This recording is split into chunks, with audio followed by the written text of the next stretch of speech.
Okay, for those of you who are doing a great job on your surrealism project and you want to really push it, you're understanding things and you're ready for more.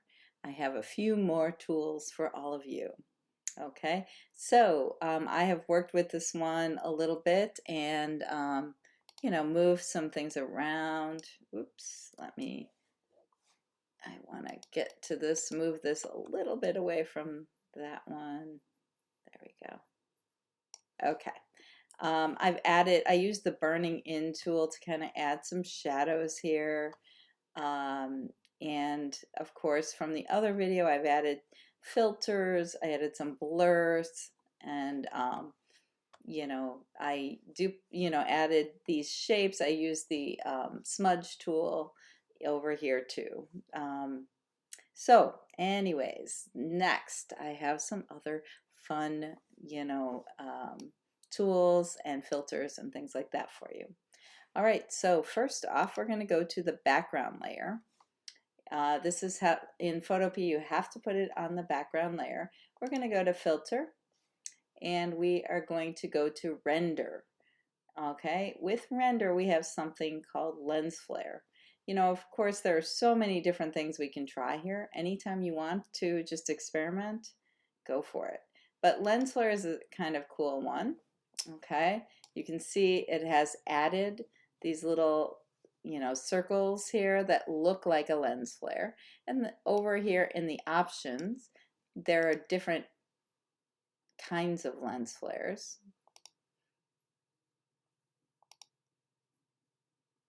Okay, 3 and 4 look the same to me. I have not been able to see much of a difference. And then you can change the position of the lens flare. So I could move it over here. Ooh, I kind of like that, where it's behind him. And I can also move the position here.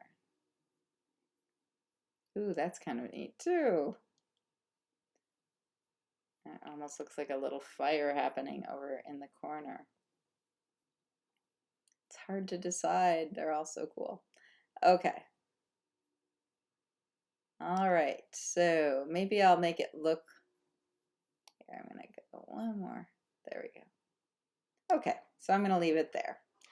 Okay, so that is the lens flare. I'm going to push OK. All right, then unfortunately I can't move it now. It's kind of in that place. All right, some other things to look at in our adjustment layers. A few things we may have mentioned a little bit before, but down here at the bottom, these are our adjustment layers. Again, we haven't visited them in a while. All right, the first one that I'd like to show you is called Hue and Saturation. We have this Hue and Saturation slider, and it's a very cool adjustment layer. You can just slide it around, and it's just gonna change all the colors. So if you don't want realistic color, this is a possibility. Okay, you can also I can put it back to 0 if I want to go back. And then this is saturation. So saturation is how intense the color is. So I can oversaturate the color, make it more saturated at some, okay, and I can also go the other way and make it less saturated. So it's a softer color. And then I can also make it black and white. Now this layer, ooh, it's kind of neat because I actually have the adjustment layer be below a few of the layers. So some things are black and white and some things are not. So I'm going to bring it back up just a little bit and leave it there. So that's a really pretty look. Okay, another one that we have here is we have a photo filter adjustment layer, and I really like this color, this orange. The nice thing about this is it kind of gives, it makes it look like there's the same light, coming, that's, the same color light that is on everything. If we look here, we can change it to blue. You could change it to kind of a yellow. Okay, So you decide, and you also decide how dense that filter is going to be. Okay. There's something really appealing to me about the orange though. So I'm going to go back to the orange. Now the other thing is I can bring it up above everything, and now it's, you know, the same light is on everything, and it gives it kind of an old-fashioned look in a way, like a sepia tone. All right, next, there's another one I wanted to show you. It is called Invert. Okay, and right now we have the invert on top, and it makes everything the opposite color or value. Okay, so that is invert. Let's see. I don't think I like that one as much, so I'm going to take that one off. And then there is one more here called Posterize. So with Posterize, it's another one you can play with. It kind of makes everything, instead of having a gradation of tones, it makes the tones more like a line. Okay, again, I'm not crazy about that one, but it is one you can check out. Okay, so here we go. Now the last thing I want to do is experiment with our blending modes.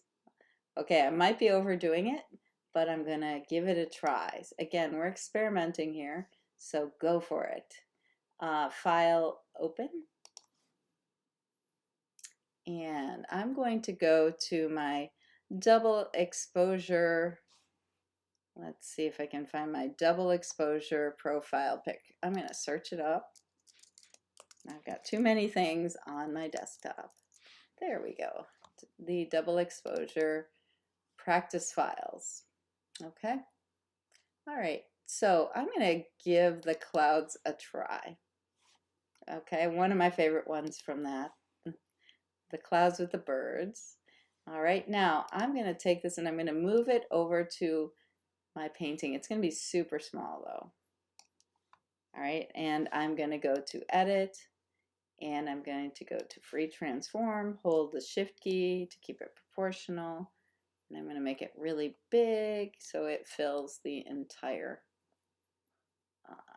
picture. Let me make sure here.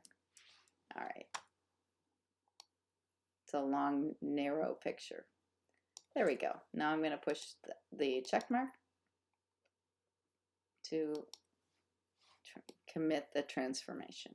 And I can move it around to a spot where I like the clouds. And even after I blend it, I can do that. Okay, so now that I have it over, just like in our double exposure profile picture, I can blend these together. Now it may not look good. Ooh, that's kind of neat. That I like. Okay, so that's multiply. We've got color burn, linear burn. Ooh, very science fiction-y looking. Darker colors, no. Lighten, that's interesting.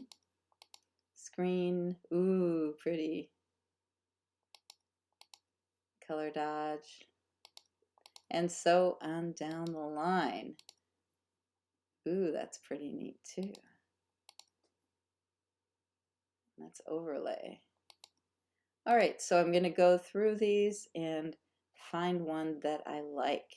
I really like this one right now, so I'm going to, for the sake of time, just go with this one.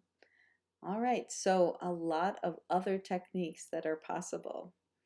Good luck and have fun experimenting, and make sure you save everything as a PSD. In the end, there we go. It's saving. It's a big file because it's got a lot of layers. There we go. And